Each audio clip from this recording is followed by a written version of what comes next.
Dzień dobry, Zaku Board Games, witamy Was ponownie w rozgrywce. Tak jak możecie już zobaczyć, ostatnio mamy dosyć sporo rozgrywek, a dzisiaj zagramy w Heroes of Might and Magic The Card Game. I jest to gra, która właśnie będzie miała kampanię 9 października na GameFoundzie. Tak, dlatego w zależności od tego, kiedy to oglądacie, to kampania albo startuje w tym momencie, albo dopiero co już wystartowała. Oczywiście, tak jak poprzednie Heroesy, które prezentowaliśmy Wam w takim samym anturażu, ładnie mówiąc, to jest to gra od wydawnictwa naszego polskiego Archon Studio, które przekazało nam taki starter set, żebyśmy Wam zaprezentowali, jak wygląda rozgrywka w karciane Heroesy. Nie będziemy tłumaczyć zasad na początku, ponieważ to, co ja mam w planach, to mam w planach jeszcze, aby pojawił się taki bardzo krótki, instruktażowy, można powiedzieć preview, czyli taka zajawka odnośnie zasad, jak w takie karciane Heroesy się gra. Ale jeśli tego filmu jeszcze nie ma albo nie chcecie oglądać go, no to wydaje mi się, że będziemy tłumaczyć to, co robimy, przynajmniej przez pierwsze kilka rund, tak? A co będziemy robić, proszę Pani? Będziemy się starali pokonać Herosa, naszego przeciwnika, albo jeżeli komuś się skończy talia kart, no to wtedy też ta osoba będzie przegrana. Dokładnie. No i wiadomo, że są to Heroesy, jest to oparte na Heroes 3, to mamy tutaj, jak widzicie z góry, mamy pole bitwy, mamy swojego Herosa i po tym można poznać, że to, co jest tutaj, to jest prototyp, ponieważ na niektórych kartach nie ma grafik, no i też niektóre, powiedzmy to, mechaniki mogą się delikatnie zmienić, może coś tam być jeszcze podszlifowane na bieżąco, być może jakieś zmiany tutaj jeszcze zajdą. Ale to, co Wy głównie zauważycie, to właśnie to, że na niektórych kartach po prostu jeszcze nie ma grafik w tym starter secie, który dostaliśmy, więc mamy Herosów. Ja tutaj, no nie widzicie tego, ale być może wkleję obrazek. Moim Herosem jest Ysera i to jest bohater od Nekropolii. No chyba widać po mnie, tak, że tutaj znowu wcielam się Znowu w jesteś Nekropolię. nekropolią. A Ty? Moim Herosem jest Adela i jest Herosem zamku. Dokładnie, więc Maria będzie sterowała ludźmi, gryfami i być może aniołami i archaniołami, jak Ci się dobrze poszczęści. Zobaczymy. Ponieważ właśnie mamy pole bitwy, więc to, co znacie w Heroesach, mamy pole bitwy, mamy karty, czyli tak jak w tych normalnych planszowych Heroesach też były walki za pomocą kart. Jeśli nie graliście na figurkach, na polu bitwy. Tutaj zostało to podniesione na zupełnie inny poziom, ponieważ mamy duże pole bitwy, no i jak zobaczycie, jest też dużo więcej różnych rzeczy, dużo więcej mechanik, tak? I mamy też lokacje. To jest bardzo ważne. Mamy lokacje, więc będziemy najpierw mieli 3 lokacje przejęte dla siebie, czyli te, które są zwrócone w naszą stronę, je kontrolujemy na początku gry, ale nasi herosi mogą przejmować lokacje przeciwnika, więc tutaj, no, zobaczymy. Będzie kuszące. Zobaczymy. I korzystamy z naszej talii kart. Jeśli chodzi o naszą talię kart, to tutaj znajdują się nie tylko jednostki do zwerbowania, ale też przeróżne to czary i artefakty. No i mamy swoje statystyki. Każdy heros w Herosach musi mieć swoje statystyki. To jest siła, obrona, potęga i tak dalej. Można to powiedzieć trochę surowce. To tym będziemy płacić za rzucanie czarów, za płacenie za artefakty, ale głównie, nie oszukujmy się, za werbowanie naszych jednostek, żeby Dokładnie. ich mieć jak najwięcej. Na samym początku nasz Heros znajduje się najbliżej nas w pierwszym rzędzie i tasujemy swoje karty. Na początku gry będziemy dobierać po 7 kart, tak? Tak. I tutaj mówiłaś o tym, że żeby wygrać, trzeba pokonać Herosa przeciwnika, a tak naprawdę trzeba zadać mu 20 obrażeń. Ok, one wstępnie były już przetasowane, no Ja to jeszcze co? tasowałam wcześniej. Dobieramy po 7 kart. Można tutaj robić mulligana, jeśli nam ewidentnie nie podpasują karty. Ja zostawię swoją Ja rękę. też na razie zostawię. Tak? Pytanie. Kto zaczyna? Możesz ty. Nie losujemy? Nie. Nie? No dobrze. To ja zacznę od wykorzystania mojej lokacji. O, wiedziałam, że to zrobisz. Zacznę od wykorzystania świątyni, dlatego wrzucam sobie Akurat nie wiem, czy tych żetonów używa się na lokację, ale żeby o tym pamiętać, My tak? wtedy wiemy, że już jej użyliśmy. Tak, wrzucam, ponieważ mogę zrobić to raz na rundę. Używam tej lokacji, to jest akcja darmowa. I ona pozwala mi, ta lokacja pozwala mi dobrać kartę na rękę. Ok, i to już mi coś więcej powiedziało, ponieważ teraz to, co chciałbym zrobić i ty będziesz bardzo zadowolona z tego, ponieważ... Nie zaraz kościotrupy wyrzucisz albo lisza. Nie, Uuu. nie tego się boisz najbardziej. Smoka? Ja się boję smoka. A kto cię cały czas zawsze lał, proszę pani? Wampiry. Zużywam 3 punkty obrony, ale dodatkowo zużywam mój wóz z zasobami, który mówi, że podczas werbowania jednostki, zagrywania jednostki mogę zużyć 1 surowiec mniej. Dlatego płacę tylko 3 i umieszczam wampiry. I uwaga, umieszczam wampiry, a nawet tutaj mogę obok, ponieważ one są dosyć szybkie i latają. Mogą przechodzić przez inne jednostki. I zawsze nowe jednostki muszą wchodzić sąsiadująco do naszego herosa. I teraz uwaga. Zwerbowane świeżo co jednostki, kładziemy na nich żeton aktywacji, są wykorzystane. I teraz ty. Zrobiłeś swoją akcję, to teraz ja zrobię dosyć szybko, ponieważ już mam zaplanowane. Ponieważ jedną z akcji, którą możemy zrobić, to dołożyć kartę do naszych zasobów, żebyśmy mieli ich więcej. I to możemy też zrobić raz na turę, na rundę. No to w takim razie ja ten surowiec, który zatrzymałem sobie dzięki mojemu wozowi z surowcami, przepraszam, statystykę, tak? Plus jeszcze 2 te statystyki. Za nie idzie white, czyli zjawa, Też widmo. ich nie lubię. Widma to chyba były, tak? Widma czy zjawy? Przypomnijcie. I oczywiście jest aktywowana. Teraz ty. Ja w Heroesy grałam ostatni raz takie cyfrowe w jedynkę. Takie, te, które pamiętam. Grałam Jedynkę. w trójkę, ale jedynkę pamiętam do tej pory, bo mój chrzestny miał wtedy komputer jako jedyny w rodzinie. I grałam w jedynkę.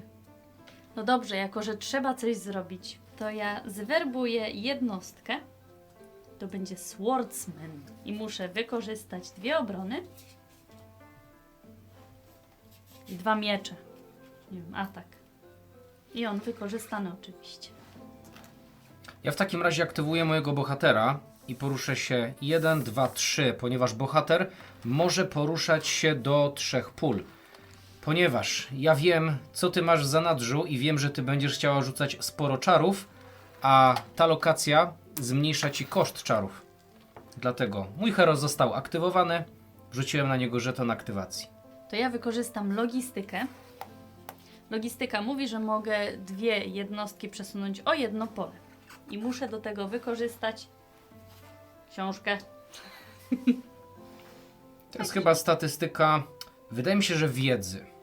Może być wiedza. Oni mają dzięki logistyce więcej wiedzy, więc pójdą sobie o 1. I to była zagrana karta taktyki. Dokładnie. To teraz ja i teraz tak. Jako że ja mam wszystkie jednostki na mapie, które chciałem wrzucić w tej rundzie i wiem, na co ty się szykujesz, to strategicznie teraz ja robię pas. Ja też robię pas. Nie ruszam nawet swoim Heroesem. A, czyli tym razem nie jesteś taka cwana. Nauczyłaś się na swoich błędach, żeby nie pędzić herosem do przodu, tak? Odrobinę. Trochę się cykam na razie. Dobrze. Jako że ja zrobiłem pas jako pierwszy, Będziesz pierwszym graczem. to ja będę pierwszym graczem. W tym momencie nie ma żadnych efektów na koniec rundy, z tego co znajduje się na naszym stole, dlatego przechodząc do kolejnej rundy. Ja jestem pierwszym graczem. To co możemy zrobić na początku, to możemy odrzucać karty z ręki. Jeśli mamy teraz w tym momencie więcej jak 7 kart w ogóle, to je musimy odrzucać, ale możemy odrzucić dowolne, a później dobieramy 3 karty. No ja mam 6 kart, więc nie muszę odrzucać, ale dobieramy po 3 karty. Dobieramy po 3 karty i przygotowujemy swoje jednostki, więc zrzucamy wszystkie te żetony aktywacji i wykorzystania, które były na naszych kartach i przygotowujemy swoje statystyki. I widzisz, i tutaj jest moja przewaga teraz i ja zaczynam, ale jest też pewna konsekwencja Jest z tym. jedna konsekwencja, ponieważ nie dorzuciłeś sobie do statystyk żadnej karty. Nie dorzuciłem do statystyk karty, ale idę pierwszy, więc zobaczymy, czy No właśnie, czy to się opłaci, ponieważ jeśli ja teraz nie pójdę pierwszy, to ty na pewno swoim miecznikiem pójdziesz na tę lokację, żeby mi ją zablokować. Nie byłabym tego taka pewna. Ale najpierw skorzystam z mojej świątyni i dobiorę kartę. Zanim cię ją zabiorę. No, zanim dojdziesz, to nie w tej rundzie w ogóle. Jak to nie? Raz, Ja dwa- jestem w stanie, A. ponieważ ja mam możliwość pójścia o jeden dalej. Masz lokację, która ci pozwala chodzić dalej. Tak, to prawda. To też jest odświeżone. No dobrze, najpierw zrobimy tak. Nie mogę się na ciebie napatrzeć. Najpierw stwierdzę, że wykorzystam swoje zasoby. Znowu, nie tym żetonem. Obojętnie którym. Wykorzystam wózek z zasobami i chciałbym zwerbować Znowu. za 1 miecz i 3 te statystyki, chyba potęgi. Tak jak mówię, jeden taniej mam. Lisza. O nie, nie podoba mi się to. Wcale mi się to nie podoba. Nie rób tego. I lisz w sumie nawet Będziesz może... żałować. Lisz jest wykorzystany. Wchodzi wykorzystany do gry. To też zamienimy. Z mojej strony to wszystko. Nie chcę twojego lisza. Zabierz go. Ja dodam sobie kartę do statystyk, bo później, żebym też nie zapomniała o tym tak jak ty. Dobrze, to ja też w takim razie dodam kartę do statystyk. Jak dodajemy kartę do statystyk, to taka statystyka dodana jest do zużycia. No i teraz ja. Więc zwerbuję O nie, mąk. o nie. Więc wykorzystuję 3 statystyki. I tutaj też 2. Czyli chyba atak i potęga, tak? Tak. Zawsze mi się mylą, dlatego ja mogę sobie swoje nazwy powymyślać. I oczywiście wchodzi wykorzystany już trochę. No Zmęczony. i z tej racji, że bardzo mi się nie podoba, że tam jest mnich, który będzie mógł strzelać dzięki twojej wieży przez połowę planszy, to ja aktywuję swoje wampiry, Nie! które ruszą się o 1, 2, 3, 4 i są wykorzystane. W takim razie skorzystam z tego, że mogę mieć artefakt. Będę mogła z niego korzystać raz na turę i to są, Na rundę. tak, to są karty profesji na rundę, nie na turę, na rundę. Muszę wykorzystać jeden zasób i mówi mi to, że będę mogła podejrzeć 3 karty z wierzchu mojej talii, wziąć jedną na rękę, a 2 w dowolnej kolejności ułożyć na spodzie talii.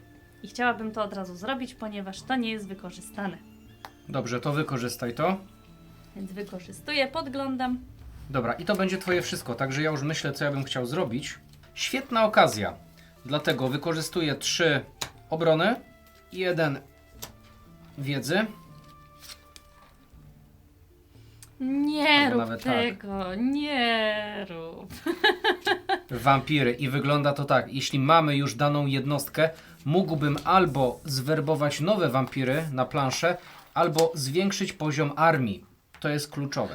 Dlatego zwiększam poziom tej armii. Gdybym od razu zwiększył poziom armii na niewykorzystanej jeszcze jednostce, wtedy ona już by była wykorzystana, tak jakby była aktywowana. Dlatego najpierw ruszyłem się wampirami, a dopiero Tak później myślałam. zwiększam.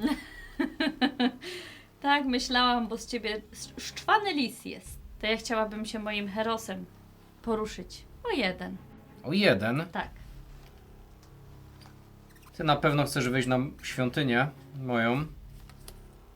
Ja nigdzie nie chcę wejść. Na żadną świątynię.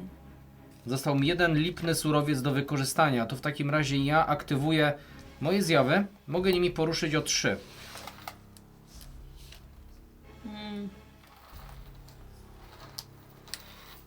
Dobrze, to rzucę czar.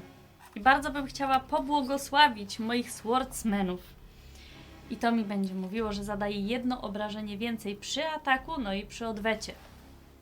Wykorzystuję 2 statystyki i dzięki temu, że rzuciłam czar na jedną z moich jednostek, mogę sobie wrzucić moich pigmenów obok, żeby mnie bronili. Pikinierów.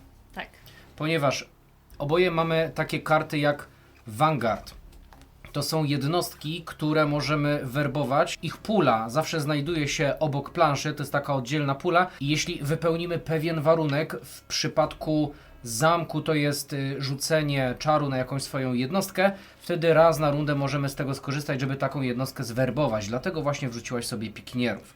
Tak? Dokładnie. A jeszcze jak rzuciłam blessing, czyli błogosławieństwo, to jeżeli ta karta miałaby spaść, czyli no sam Swordsman byłby ściągnięty z planszy, to ja wtedy dobieram jedną kartę. No to... No właśnie, nie do końca jeszcze pas, ponieważ mógłbym Isrą przejść na to. Jest to bardzo interesujące. Mógłbym Isrą przejść na to. Przejąłem lokację. Tak? Tłumaczę co robię. Przejąłem lokację. A więc ja się poruszę. Mhm. Teraz się zastanawiam, kogo atakować i chyba zaatakuję w tę stronę. Czyli zjawy. Mhm. Zjawy widma. Atakujesz. Tak. Jeśli atakujesz, sprawdzamy Twój atak. Twój atak bazowo to jest 3. Wielkość armii to jest 1, czyli normalnie to jest 3. Ale masz rzucone błogosławieństwo, czyli w tym wypadku Twój atak to jest 4. Czyli dokładnie tyle, ile ja mam życia. Ale najpierw mogę rzucić jedną kartę. Najpierw obrońca rzuca jedną kartę. Uwaga, ponieważ będzie też retaliation, czyli będzie odwet, będzie kontratak. Ja będę oddawał. Jeśli tutaj rzucam kartę jednostki, dopłacam karty jednostki, to mój kontratak będzie zwiększony. Jeśli rzucam jakąkolwiek inną kartę, to pomniejszę Twój atak. I Ty możesz zrobić to samo. Okej, także odkrywamy. Ja się bronię, A ja atakuję o 1 więcej. czyli to się wyzerowało. Czyli nadal atakujesz za 4, tak? Ale ja używam sanktuarium Och, zapomniałam, że ty masz to sanktuarium. Zawsze o tym zapominam. i ja w tym momencie wykorzystuję sanktuarium, aby pomniejszyć zadawane obrażenia o 1. Dlatego zadajesz mi 3 obrażenia, a ja tobie oddaję za 1. Na to się mogę zgodzić.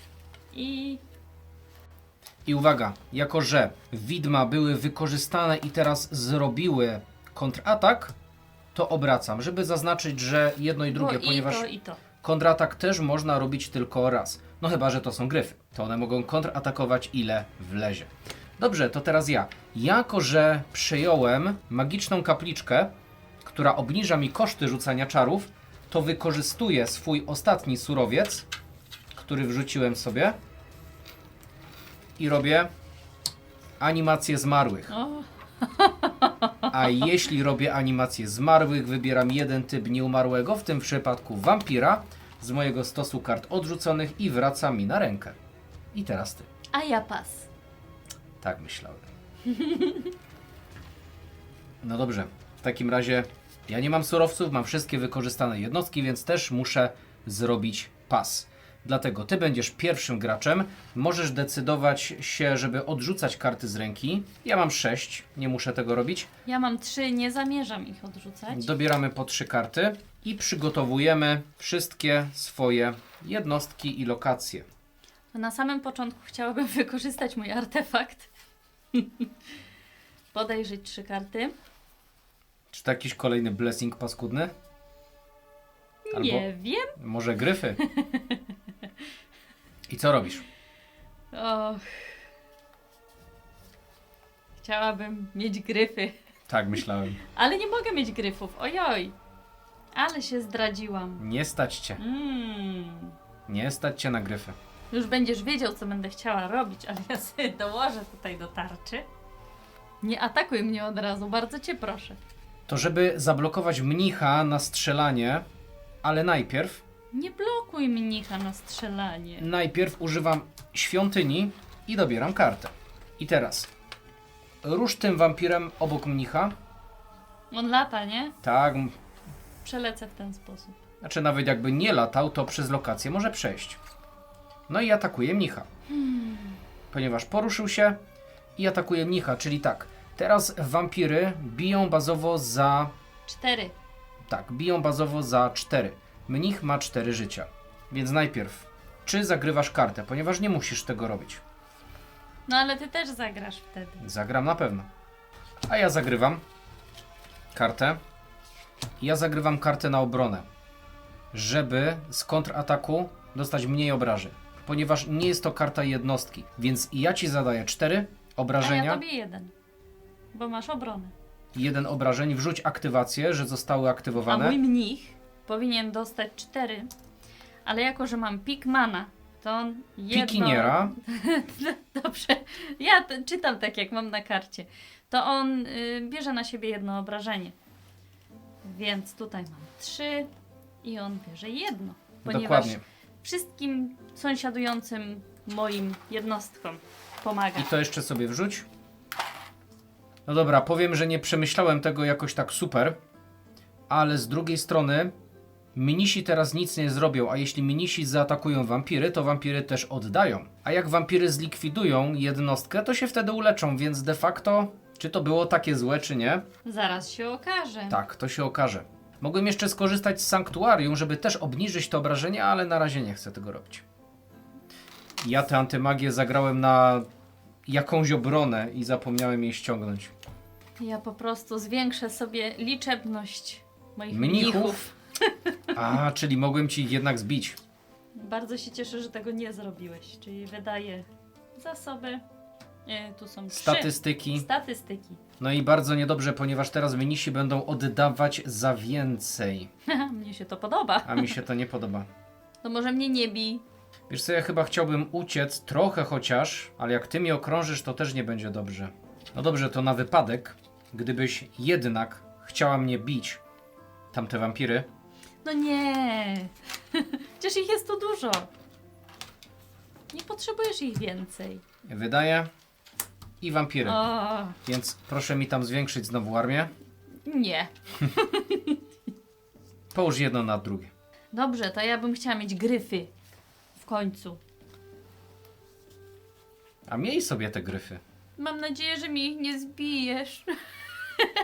Ja korzystam z kapliczki. Korzystam Jeszcze z czar będziesz kapliczki rzucał. i znowu rzucam animację zmarłych. Znowu rzucam animację martwych. No i przywracam sobie wampiry na rękę. O, nudny jesteś już. I teraz ty.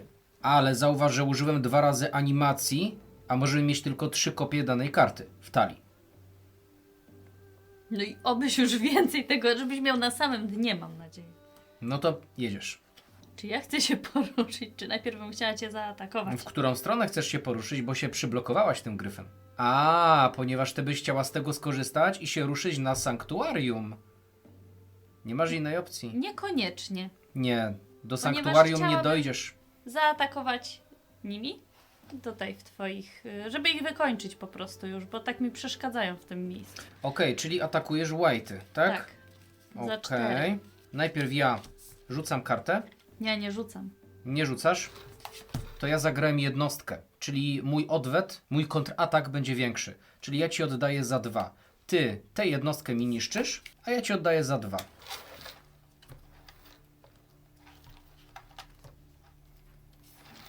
I dzięki zdolności mojej jednostki, ta jednostka może wskoczyć na miejsce usuniętej jednostki.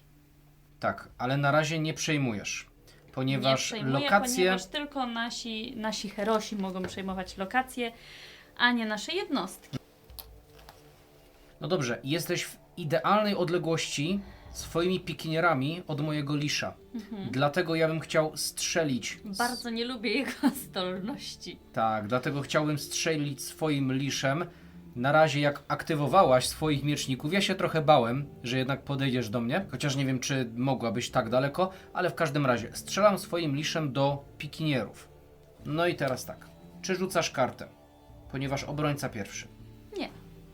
W takim razie ja też nie, ponieważ pikinierzy spadają w tym momencie i każda żywa jednostka, ale właśnie unit.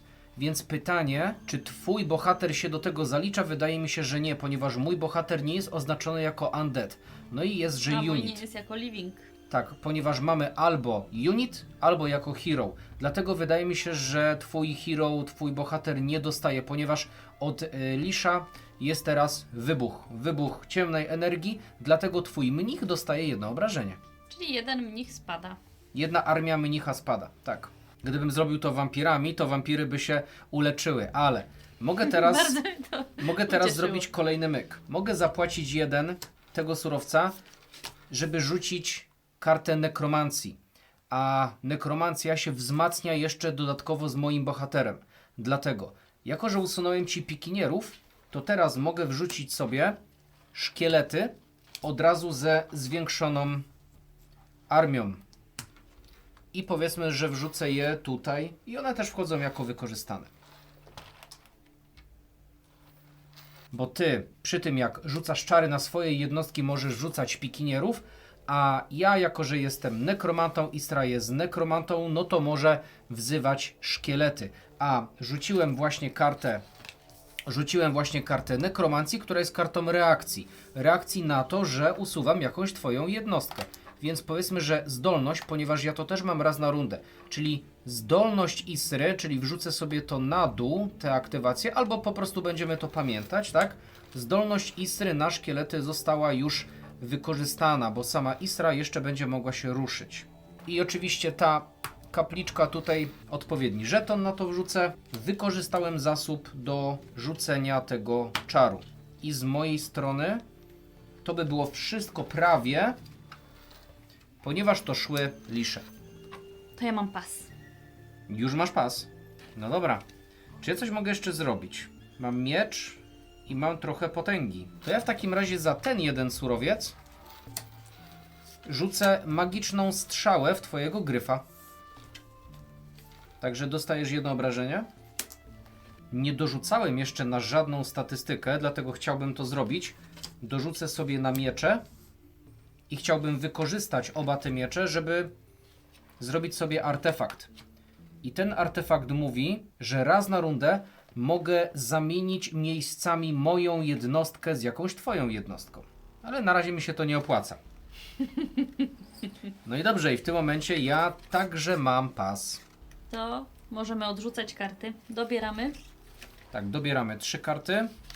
Spadają nam żetony aktywacji. Wszystkich odwetów. Tak, aktywacji, odwetów, wykorzystania. Przywracają nam się statystyki. Szkoda, że rany nie spadają. No i zaczynasz. Ja na początek wykorzystam zdolność, żebym mogła poruszyć się trochę dalej. Czy Bardzo chciałabym uciec od ciebie. 1, 2, 3, 4. Wampiry też chodzą o 4. Wiem. No dobrze, skoro tak, to tak. To ja korzystam teraz ze świątyni, która nadal jest jeszcze moja. I dobieram kartę. Korzystam także z mojego wozu na surowce.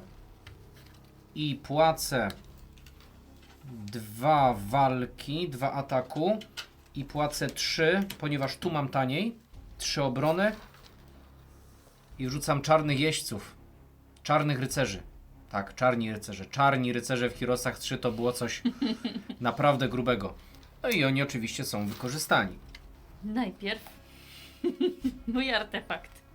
To ci daje dużą możliwość kombinowania. Mogę sobie mielić w sumie talię i nie tracę z tej talii dużo, bo dobieram jedną kartę na rękę. Gorzej jak a dobierzesz mogę... 3 super karty. No wtedy jest gorzej, ale mogę sobie je na spodzie układać jak mi się podoba. To może, żeby trochę tobie przeszkodzić,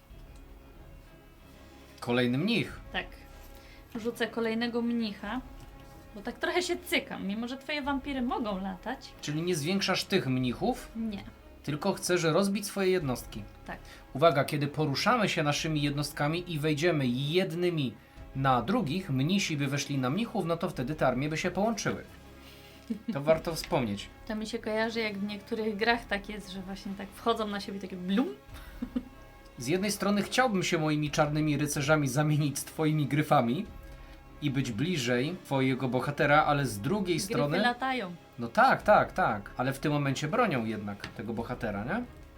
Dobra, gryfy są w idealnej odległości od mojego lisza. O, no Dlatego- nie rób tego. Tyle tutaj będzie poszkodowany. Aktywuję lisza. No właśnie nie. Tylko mnich. Tylko mnich jest sąsiadujący. Po skosie się nie liczy. Dlatego, czy zagrywasz jakąś kartę? Tak. Ja też zagrywam kartę. Dobrze, dlatego ja powiększyłem atak, a ty dałaś na obronę. Dlatego nasze karty się zerują. Odrzucamy. Dlatego nadal dostajesz 2 obrażenia, ok? I sąsiadujące żywe jednostki dostają 1 obrażenie, czyli mnich dostaje 1. Ja zwiększę liczebność moich gryfów. O proszę. No dobra, tę kartę położę tu. Gryfy kosztują 3 obrony. Tak. Tylko teraz tak, jak zwiększasz liczebność swoich gryfów, to one są teraz wykorzystane. Dobrze, Chyba że najpierw chciałaś zapomniałam. coś z nimi zrobić, czyli nie chcesz nic z nimi robić. Nie chcę, ponieważ jeżeli byś mi oddał, to byś mi ich sprzątnął, a ja nie chcę, Ja żebyś powiem mi tak, ich sprzątnął. dlaczego Maria nie chce bić gryfami? Ponieważ gryfy bezpośrednio w ataku są dużo słabsze niż w kontrataku. Ale one mocno oddają i kontratak mogą robić za każdym razem. One nie mają tylko jednego kontrataku. Tak. Mhm. Przeskocz moimi wampirami, żeby sąsiadować z twoim bohaterem oraz z mnichem. Nie. Ok? Tutaj, tak? I wampiry biją twojego bohatera. Dlatego przesuń obrażenia wyżej. Mam teraz 3 liczebności armii, ponieważ jest karta i 2 żetony, więc wampiry biją za 6. Nie będę się bronić przed tym. Nie będziesz się bronić? Nie. No to i ja też nie dorzucam karty. 6 obrażeń. I wykorzystanie na wampiry. Ale mi tu mieszasz tej mojej armii. Będę cię atakować. 1, 2, 3. O, tego nie przewidziałem. Bardzo chciałabym cię pobić. Atakujesz za 4? Tak. Dobrze, to ja rzucam kartę. Odesłaniamy. Ok, więc ja się w tym momencie bronię, czyli ty mi zadajesz, a ty rzuciłeś? A, i tak 4? Tak. Ojej, czy ja mam jakąś kartę jeszcze? Ojej, nie mam. Ojej, mam sanktuarium. Także używam sanktuarium, to jest moja ostatnia już linia A obrony. ja zużyłam kawalerię. Ale uwaga, jako że ja jestem jednostką dystansową, to ja ci oddaję obrażenia zaokrąglone w dół, jeśli bije wręcz. Wydaje mi się, że nie zrobiliśmy tego w przypadku tego mnicha tam i moich wampirów, więc one de facto nie powinny mieć tego jednego obrażenia, ale już darujmy sobie to. Mają. Daj mi tę satysfakcję. Daj wykorzystanie. Czyli wykorzystanie na ciebie, czyli liszom odwraca się żeton, ponieważ też zrobiły retaliation i ty dostałaś jedno obrażenie. Tak. Okej, czyli to wygląda teraz tak. No dobrze, także ta karta mi spada. I teraz ja. Może chciałbyś zaatakować moje gryfy? Nie, twoje gryfy za mocno oddają. Nie, ja przejdę szkieletami. Będziemy podgryzać twojego herosa. Za 1. Rzucasz kartę? Nie. Za 2. No za 2, bo ich jest tutaj Ich jest kubka więcej. tych twoich Dos- szkieletów. Dostajesz 2 obrażenia i szkielety wykorzystane. No i teraz ty. To ja mam pas. To masz pas, tak? No dobrze. To ja w takim razie jadę dalej, więc za 1 chciałbym sobie użyć szkieletów. Także wzmacniam armię szkieletów.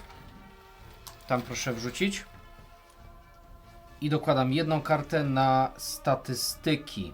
Czy nie wiem, czy na razie będzie mi to potrzebne, ale... A jeszcze Isra.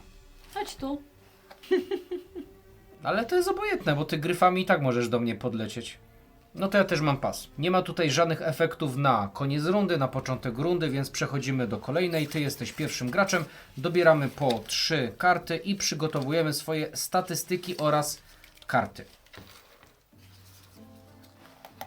Najpierw wykorzystam artefakt. To już jest stała śpiewka. Ja ze świątyni dobieram jedną, a ty dobierasz jedną, ale z 3 różnych. Więc trochę lepiej. Ale w poprzednich rozgrywkach Maria świątynię przejmowała i dobierała 2 karty na rundę. Ale Ktoś mnie zablokował. I ja siebie trochę też, ale to nic. no raczej sama siebie zablokowałaś. Wykorzystam w tym momencie czar, żeby uleczyć jedną moją jednostkę o 2. No ja ci tego zablokować nie mogę. Czyli gryfy leczysz. Leczę gryfy. Dobra, to teraz ja. Korzystam ze świątyni, dobieram kartę. No i oczywiście rzuciłam czar. Rzuciłam czar na moją jednostkę, ale nie mam miejsca, gdzie zwerbować moich pikmanów. To są pikmany. Ponieważ no nie mam miejsca wokół mojego herosa, a właśnie jeżeli rzucę czar na jednostkę, no to mogę ich zwerbować albo zwiększyć ich liczebność. Gdyby byli na planszy, to Tak. byś mogła zwiększyć ich Ale liczebność. ktoś mi ich ściągnął. Ojej, Widzę, że bardzo żałujesz. bardzo. No to co? Trzeba kuć żelazo póki gorące. Dlatego wampiry. Znacznik wykorzystania i w herosa twojego. Za 6. Czy rzucasz kartę? Nie. To ja też nie rzucam, dlatego za 6. Czyli to już jest 14 obrażeń, tak? Tak, musiałam przeliczyć. I teraz powiem tak. Nie wiem na 100%, czy jeśli atakujemy herosa, to on może dogrywać karty właśnie na obronę. Nie dogrywam w razie czego. Dobrze, jeżeli możesz, przesuń moją jednostkę w to miejsce, tą, która stoi obok ciebie. W to miejsce. Tak, i chciałabym zaatakować teraz twojego herosa. Isre? Tak, zanim po prostu mi tych swordsmanów ściągniesz z planszy. No dobrze, no to jak gramy tak, że za herosów nie można dorzucać, ponieważ tylko można za unity dorzucać kartę na obronę czy na kontratak, no to ja też nie dorzucam, więc Za 4. tak, ponieważ on ma blessing, czyli Isra dostaje za 4. Zgadza się. I Swordsman jest wykorzystany, tak? Trochę gra na czas, ale okej. Za 1 wiedzy zwał jak zwał i za 3 obrony. Już wiesz co? Nie domyślę się. Wampiry. Zwiększam liczebność wampirów. Jestem strasznie zdziwiona. Zaraz ci się schody zawalą. Rzucam czar.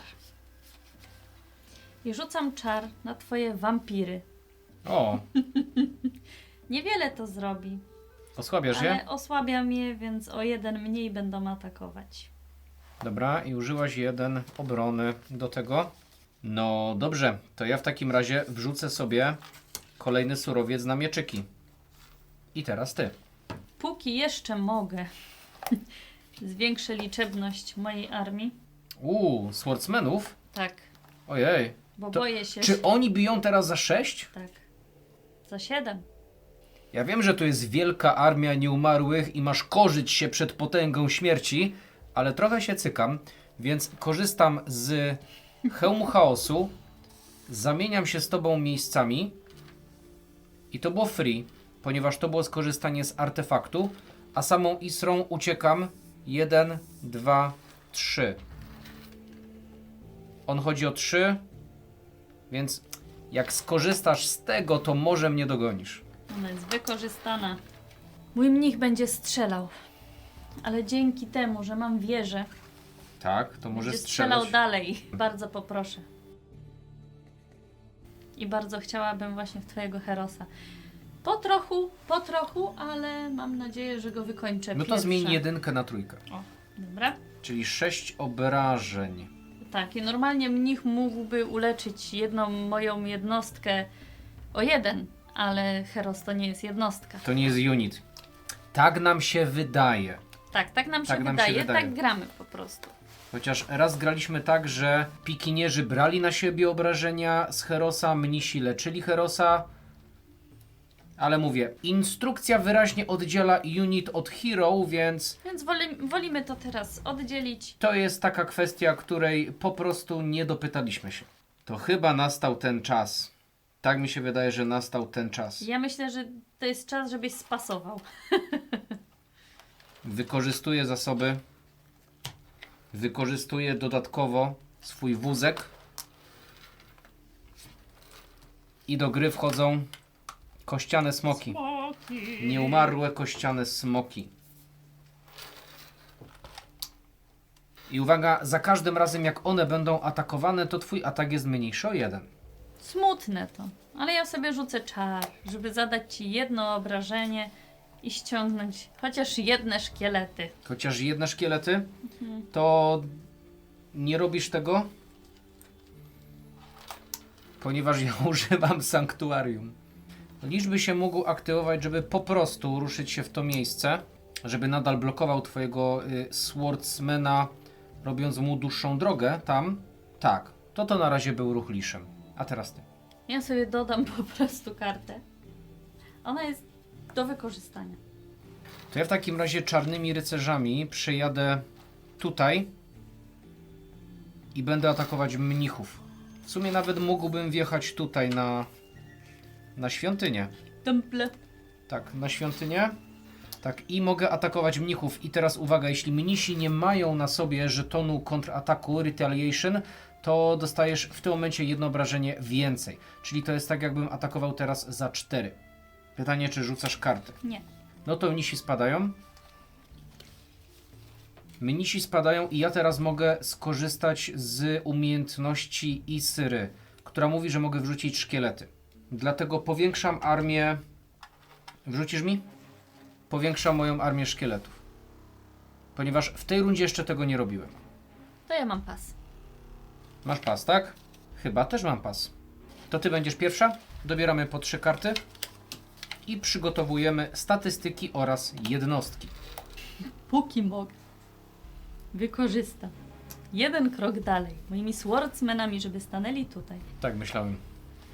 Czyli idą 1, 2, 3, 4. I atakują za 7. Co? Naprawdę? No dobra, wrzucamy. Będziemy mieli porówno. Nie przewidziałem tego. No ale zaraz mi tutaj strzelisz i jest koniec. No dobra, no, No. strzelę ci i jest koniec. Ale nie chcę być taką tu lamą. Ale powiem ci, że było blisko. O, Powiem ci, że zabolało. I teraz pytanie. nie idź nimi. Jeśli ja cię teraz nie ubiję, to czy ty jesteś w stanie mnie dobić gryfami? Nie, bo mam tylko 2. Masz 2, ale jak dorzucisz do tego atak, to będzie 3. A ja mam 14. Ty masz 14, no. Nie, czyli gryfy mnie nie uwalą teraz. Nie. Ale jakby strzelił mnich... Dobra, atakują wampiry. No to co, wampiry wklejają teraz za 8. 2, 4, 6, 8, minus 1. 7. No nie mogę rzucać kart obrony. Nawet gdybyś rzuciła, to byś dostała 6 obrażeń. I to byłoby na styk 20 wtedy. Czyli to jest koniec. No generalnie to jest koniec, ponieważ Bardzo to są... chciałam więcej swordsmenów dorzucić i żeby tak ci właśnie tak zrobić taki Powiem ale ci, bałam się, że będziesz mi ich atakować liszami. że jak ty miałabyś 3 swordsmenów, teraz mógłbym atakować, ponieważ odeszłaś Wiem. od liszy. A miałem jeszcze... Nie zużyłem go, bo ja miałem jeszcze jednego lisza, ale chyba go zużyłem do czegoś. Jakbyś ty miała 3 swordsmenów, To był mój plan. To był mój plan, ale stwierdziłam, że trochę się boję, bo zaraz albo mi smokami jakimiś wlecisz, albo innymi i mi zmniejszysz te armię. I no, Ej, to- chciałam nie być najgorsza. zauważ, że 3 swordsmenów z blessingiem, to 2 razy mi strzelasz bohatera i jest koniec. No. No dobrze, Ale ale musiałabym ich tak zrobić, żebyś nie mógł do nich dojść, żeby ich zbustować, potem ich wypuścić i dopiero, żeby raszowali do ciebie. ja powiem ci, że bardzo dobrze mi się ułożyły karty na to, żeby mieć dużo wampirów na samym początku, ponieważ aż 2 animacje nieumarłych miałem. Moje karty mi się tak układały na początku, że nie mogłam wykorzystywać wszystkich swoich statystyk. I tak kombinowałam, co to zrobić, jak tutaj ugrać. Ale nie użyłaś swoich najlepszych jednostek. A co z aniołami? W ogóle anioły są Bo super. mnie nie stać na te jednostki. No Musiałabym i jeszcze mieć cię nie było stać. 5 okej. ksiąg. No, To bym musiała ładować w nie dosyć dużo, a też muszę mieć inne jednostki, więc Gdyby- te anioły to mi tak...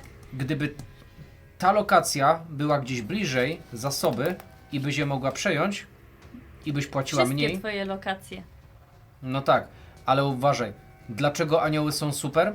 Ponieważ jak anioły się aktywują, to zamiast poruszania się, walki i tak dalej, No mogą ściągać efekty, że się poruszały moje jednostki. mogą przygotować jakąś inną jednostkę, więc jest wyobraź dobre. sobie, że swordsmeni atakują, ty z nich ściągasz aktywację i atakują jeszcze raz. Wiem, ale z drugiej strony patrząc, ty masz taką częstotliwość ataków na mnie i tak szybko budujesz sobie armię wampirów, że ja nie jestem w stanie uzbierać po prostu tego wszystkiego, bo mnie potem nie stać na to, żeby wykładać jednostki. Tak, ale widzisz, z drugiej strony akurat twoja frakcja ma dużo leczenia, ma dużo czarów, możesz mi obniżać, możesz sobie zwiększać atak. Hipotetycznie tak, chyba że wykorzystam wszystko. W sumie to nieważne, tak? Kto co miał na ręce, co zrobił i tak dalej, bo to były tylko 2 frakcje, a tych frakcji będzie jeszcze i trochę. No tyle, ile znamy z Heroesów. Już możecie zobaczyć sobie podgląd kampanii, albo samą kampanię, tak jak wypuścimy ten film. No i tam wtedy zobaczycie, jakie są dodatki, jakie są rozszerzenia, jakie będziecie mogli, w jakie zamki wcielać się. Bo ty masz zamek, tak? Ja mam zamek Nekropolię. Są oczywiście te wszystkie twierdze, bastiony, żywioły i tak dalej.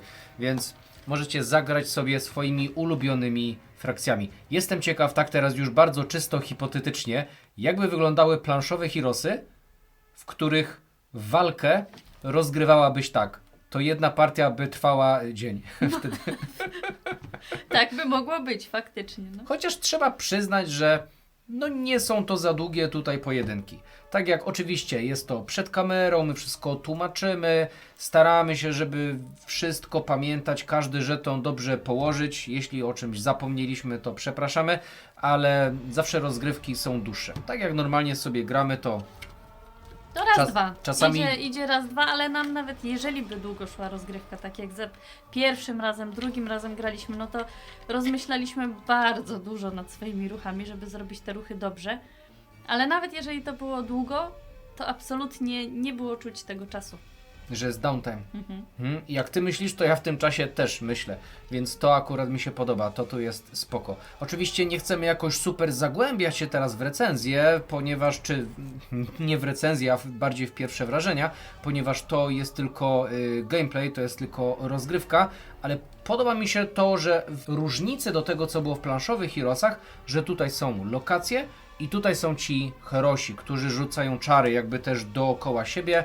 No i też pytanie, czy chcę moim herosem wypróć gdzieś do przodu i poprzejmować lokacje, ale wystawić się na atak twoich jednostek, czy raczej trzymać się bezpiecznie gdzieś z tyłu i obwarować się swoimi? Ja mojego starałam się trzymać z tyłu i tak mnie sklepałeś, ale też klepałam ciebie. No dobrze, ale zobacz, jakbyś też szybko obwarowała się w koło, ja bym do ciebie nie podszedł, a miałem tylko jedną jednostkę strzelającą. Ty w jednostki strzelające jesteś trochę mocniejsza, jeśli chodzi o twoją frakcję. Ale oczywiście, co by było, gdyby... Nie wiem, czy będziemy nagrywać tutaj rewanż, być może później jak gra się pojawi, jeśli będziecie chcieli zobaczyć więcej frakcji. Może innymi frakcjami na przykład. Zobaczymy, czy będę chciała odwet, czy nie. Czy Zaku będzie chciał mnie sklepać jeszcze raz. Chociaż tutaj szanse były wyrównane. Już raz na tym kanale był film odwetowy. Nie? Czemu nie zrobić tego drugi raz? Dokładnie i odwet się udał. Ale dobrze, przypominamy, że kampania trwa, ponieważ to, co pokazywaliśmy Wam dzisiaj z tego sample packa, który dostaliśmy, to oczywiście to jest na razie taka wstępna wersja, to jest prototyp. Jest kampania na platformie GameFound od wydawnictwa Archon Studio Karcianych Heroesów, więc jeśli będziecie zainteresowani wsparciem, to oczywiście wejdźcie w nasz link, który się znajduje w opisie tego filmu. I przede wszystkim dajcie znać, które frakcje są Wasze ulubione z Heroesów, jakie jednostki są Wasze ulubione, czy będziecie wspierać kampanię, czy nie, co sądzicie o samej grze, no i ogólnie, co sądzicie o naszych takich klimatycznych rozgrywkach, czy mamy robić je częściej. Także dajcie nam znać w komentarzach i oczywiście przypominamy, jak już napiszecie ten komentarz, to musicie polubić ten film. Pamiętajcie, no i jeżeli nie subskrybujecie naszego kanału, to zapraszamy serdecznie, będziecie na bieżąco z każdym naszym nowym filmem. A tymczasem, Borem Lasem, bardzo dziękujemy, że byliście tutaj dzisiaj z nami i do następnego. Do następnego, na razie.